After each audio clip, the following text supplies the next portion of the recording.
हर खबर पर होगी आपकी पकड़। डाउनलोड कीजिए एबीपी लाइव ऐप।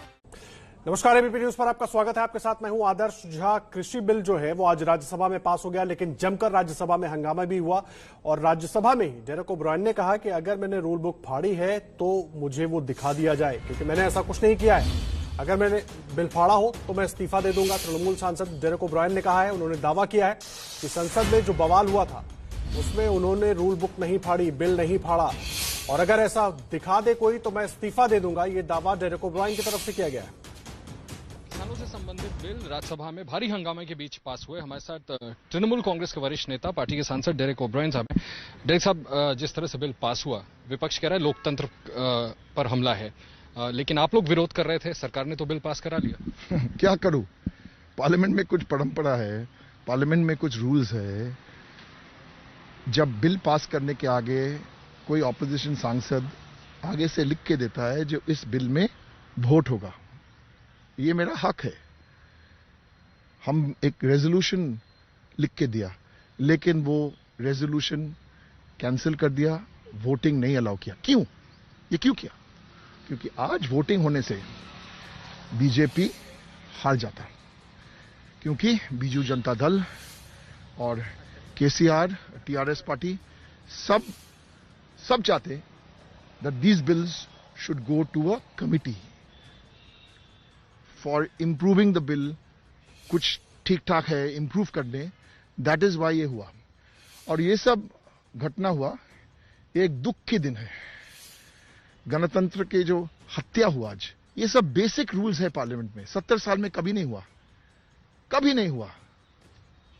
आप मांग कर रहे थे, ये बड़ी बात आप कह रहे हैं कि आपने लिख करके वोटिंग मांगी, डिवीजन मांगा था। सब रूल्स, हम सब रूल्स जानता है। मैं तृणमूल कांग्रेस का हूं, हम लोग सब रूल्स जानता है, सब रूल्स। सिर्फ हम नहीं, कांग्रेस भी एक दिया नोटिस, बाद में दिया, डीएमके भी दिया, सीपीएम भी दिया। और ये जो सब सब सब सब ऑल रूल्स वो मेंटेन। और ये जो इशू है, ये किसान की इशू, हमारा ममता दी ने 26 दिन का हंगर स्ट्राइक ये सब इशू से 2006 साल में कर रहा है। ये मेरा एकदम समझ गया ना। So it is very close to heart. It's a very sad day for Indian democracy. Derek साहब, एक सवाल और, ये सवाल भी उठ रहे हैं कि आपको विरोध करते हुए देखा गया, ये आरोप कि आपने बिल फाड़ा, माइक तोड़ दिया। क्या लोकतंत्र में ये करना ठीक है? हाँ, 2 सांसद माइक तोड़ा, ठीक है। मैं क्या करूं? वो लोग क्या करेगा? माइक तोड़ा। यहां तो गणतंत्र का पीठ तोड़ दिया आज बीजेपी। 2 हम, चलो समझ लो हम वो फाड़ लिया, वो बुक समझ लो। रूल्स तो नहीं है पार्लियामेंट में, तो वो किताब का क्या मतलब है? दूसरा मैं बोलूं, मैं भी काफी टीवी किया, कोई एक फुटेज दिखाओ ना, एक भी फुटेज दिखाओ जो मैं फाड़ रहा है, मैं सांसद रेजिग्नेशन दे दूंगा। अच्छा, आपने बिल की कॉपी नहीं फाड़ी? हाँ, कुछ नहीं फाड़ा। वो लोग सेंसर किया, सब फुटेज हमारे पास है। वो लोग सेंसर किया और ये मीडिया को खिलाया। दिखाओ, हम जो रूल बुक फाड़ा, हमको दिखाओ फुटेज तो रहेगा। इतना 8 कैमरा है। लेकिन जिस तरह का विरोध हुआ डेरेक साहब, बिल में उतर कर, क्यों विरोध हुआ? आप सुन लीजिए। हम गाड़ी में बैठा है, पास में हमारा पत्नी बैठना है, ठीक है। आप आएगा, आप चक्कू लेके, हमारा हिंदी ठीक नहीं है, मैं ट्राई कर रहा हूं। यू विल टेक अ चक्कू and you will murder my wife और my daughter like you are murdering democracy. और मैं क्या करूं? हम चेयर में गाड़ी का बैठ के रहूं? No, we will fight. बहुत शुक्रिया हमसे बात करने के लिए डेरेक ओब्रायन साहब, जिनका कहना है कि राज्यसभा में जो भी विरोध हुआ वो इस वजह से हुआ क्योंकि डेमोक्रेसी का एक तरह से मर्डर हुआ, और इस वजह से आज विपक्ष को वेल में उतर करके इस तरह से कॉन्टेस्ट करना पड़ा। और ये दुर्भाग्यपूर्ण है कि बिना वोट के, बिना डिवीजन के इन बिल्स को आज पास कराएगा। कैमरामैन मोहित कासले के साथ आशीष कुमार सिंह, एबीपी न्यूज, दिल्ली। देखिए, सरकार किसान बिल को क्रांति बता रही है तो कांग्रेस इसे काला कानून। कांग्रेस का कहना है कि इस बिल से किसान बर्बाद हो जाएंगे। कांग्रेस प्रवक्ता रणदीप सुरजेवाला से खास बातचीत की एबीपी न्यूज संवाददाता आशीष सिंह ने। रणदीप सुरजेवाला ने क्या कुछ कहा, सुनिए। राज्यसभा में विपक्ष के हंगामे के बीच आखिरकार किसान संबंधी जो बिल थे उनको पास करा लिया गया है। हमारे साथ कांग्रेस पार्टी के महासचिव, पार्टी के मुख्य प्रवक्ता रणदीप सिंह सुरजेवाला साहब हैं। सुरजेवाला जी, बहुत विरोध हुआ, वेल तक में चले गए विपक्ष के लोग, लेकिन बिल पास। देश के 73 साल के इतिहास में इससे अंधकार में और काला दिन हो नहीं सकता।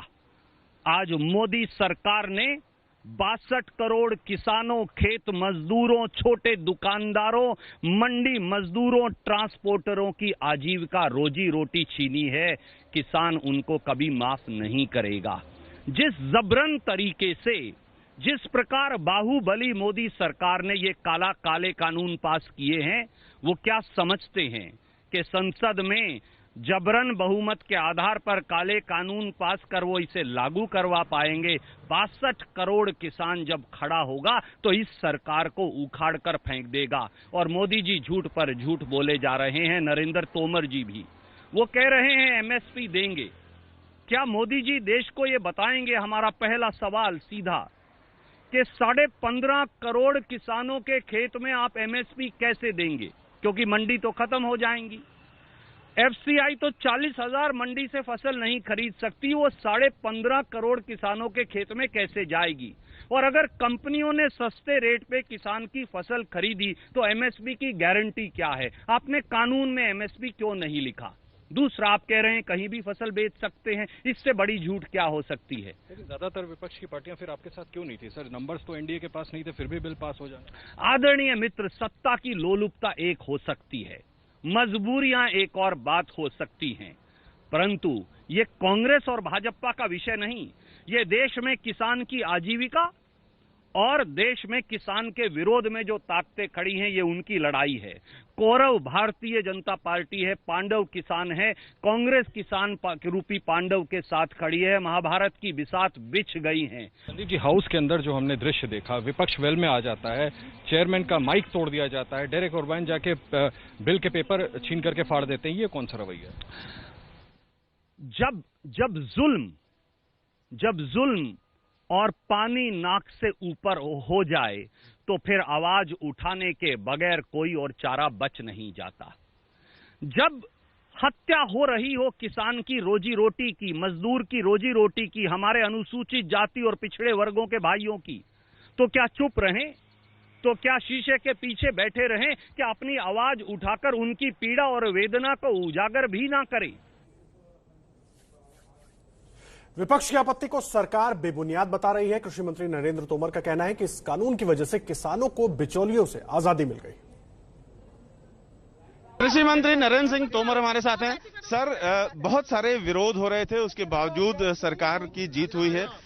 किन मुद्दों को आप सामने रखना चाहेंगे कि किसान बिल से क्या फायदे होंगे? ये बिल किसानों के जीवन स्तर में बदलाव लाने वाला बिल है, किसानों के घर में समृद्धि लाने वाला बिल है। अभी तक किसान का मंडी में शोषण होता था, किसान मंडी में अपना उत्पादन बेचने के लिए बाध्य था। किसान देश का सबसे बड़ा उत्पादन करता है। आपका ये माइक है, इसको जो कंपनी बनाती है उसका मालिक ये तय करता है कि इसकी कीमत क्या होगी और इसको वो कहाँ बेचेगा। लेकिन किसान को अपनी फसल का मूल्य तय करने का अधिकार 70 वर्षों में नहीं मिला। हमारा ये एक्ट किसान को ये अधिकार देता है कि वो अपनी फसल घर से बेचे, वेयर हाउस से बेचे, अपने खेत से बेचे और किसी भी राज्य में बेचे और किसी भी कीमत पे बेचे। दो बड़े आरोप जो लग रहे हैं उसका क्लैरिफिकेशन बस दे दीजिए कि ये माना जा रहा है कि धीरे धीरे जो मंडियां हैं वो बंद हो जाएंगी, सरकारी मंडियां, और किसान डिपेंडेंट हो जाएगा प्राइवेट मंडियों पर। और एमएसपी अगर प्रधानमंत्री कह रहे हैं तो बिल में क्यों नहीं वादा किया एमएसपी का? देखिए, एमएसपी कभी भी कानून का भाग नहीं रही है। कांग्रेस के लोग जबरदस्ती घड़ियाली आंसू बहा रहे हैं। जब प्रधानमंत्री ने कहा एमएसपी थी, है और एमएसपी रहेगी, खरीफ की एमएसपी घोषित कर दी है। जैसे ही फसल आएगी उसकी खरीद शुरू हो जाएगी और रबी की फसल जो एमएसपी है वो 1-2 दिन में घोषित हो जाएगी। ये जितना भी प्रोपेगेंडा कर रहे हैं ये सिर्फ झूठ की बैसाखी। विपक्ष कह रहा है कि भंडारण अनलिमिटेड कर देने से कालाबाजारी को बढ़ावा मिलेगा। कालाबाजारी हमेशा होती है जब शॉर्टेज होती है, जब प्रचुर मात्रा में अनाज होता है और प्रचुर मात्रा में लोगों को खरीद करने की और रखने की अनुमति है, तो जमाखोरी और भ्रष्टाचार कहां से हो जाएगा? इतना तो गांव का किसान और गरीब आदमी भी समझता है, लेकिन कांग्रेस के लोग जबरदस्ती नहीं समझते। सरकारी मंडियां रहेंगी तो इस तरीके से कृषि मंत्री ने एबीपी न्यूज के उन सारे सवालों के जवाब दिए जो विपक्ष उठा रहा है। विपक्ष का जो आरोप है वो सबसे बड़ा आरोप ये भी है कि एमएसपी का अगर प्रधानमंत्री वादा कर रहे हैं तो इस वादे को बिल में क्यों नहीं शामिल किया। इस पर कृषि मंत्री ने जवाब दिया। साथ ही साथ अन्य जो विपक्ष के मुद्दे हैं उस पर भी कृषि मंत्री नरेंद्र सिंह तोमर ने जवाब दिया। Ravikant, ABP news, Delhi. मोदी सरकार के विरोधियों ने बिल को किसान विरोधी बताया। सुनिए विपक्ष के बड़े नेताओं ने क्या कहा है। एफसीआई खुद को बचाए रखने के लिए राष्ट्रीय लघु बचत कोष से 8.4% पर उधार पैसा लेना। Sir only 1 minute I will कृपया I will just finish sir. इस 5 प्रमुख सुरक्षा उपायों के अलावा हमने कई और सुरक्षा उपायों का इंतजाम किया था, जैसे कृषि निवेश कीमतों की समीक्षा करना, किराए पर कृषि मशीनरी की सुविधा स्थापित करना, हर ब्लॉक में गोदामों का निर्माण करना और बिना किसी लाभ हानि के आधार पर कृषि बीमा योजनाओं का संचालन करना। लेकिन इस अध्यादेश में ऐसे एक भी सुरक्षा उपाय नहीं है जिन्हें कांग्रेस ने प्रस्तावित किया था, और इसलिए ऐसा दावा करना दुर्भाग्यपूर्ण है। आप अगर इस देश को, किसानों को इस बारे में आश्वस्त करते हैं तो मुझे लगता है ये सरकार की सबसे बड़ी उपलब्धि होगी। आज देखता हूं मैं पंजाब हरियाणा के किसान सड़क पर आए। अगर ये एग्रीकल्चर रिफॉर्म की बात है तो किसान प्रोटेस्ट क्यों कर रहे हैं, किसानों पर लाठी क्यों चल रही है। और दूसरी बात है, अगर ये बिल किसान विरोधी है तो पूरे देश में विरोध क्यों नहीं हो रहा है। उसका मतलब है कि ये बिल के बारे में भ्रम है, थोड़ा कंफ्यूजन भी है। कृषि बिल के बारे में प्रधानमंत्री जी ने कहा ये किसानों के लिए नई क्रांति है, नई आजादी है। एमएसपी और सहकारी खरीद की व्यवस्था खत्म नहीं की जाएगी, ये सिर्फ अफवाह है। मैं इस सरकार के लिए चंद लाइनों से अपनी बात शुरू करूंगा कि झील पर पानी बरसता है हमारे देश में, खेत पानी को तरसता है हमारे देश में। राजनेता हाकिमों और पागलों को छोड़कर तुम बताओ कौन हंसता है हमारे देश में। आज आपने इस कानून के जरिए किसानों के साथ विश्वासघात और धोखा करने का काम किया है। आप एक योजना लेकर आए हैं जिससे आगे चलकर सारी कृषि क्षेत्र को अब पूंजीपतियों के हाथ में देना चाहते हैं।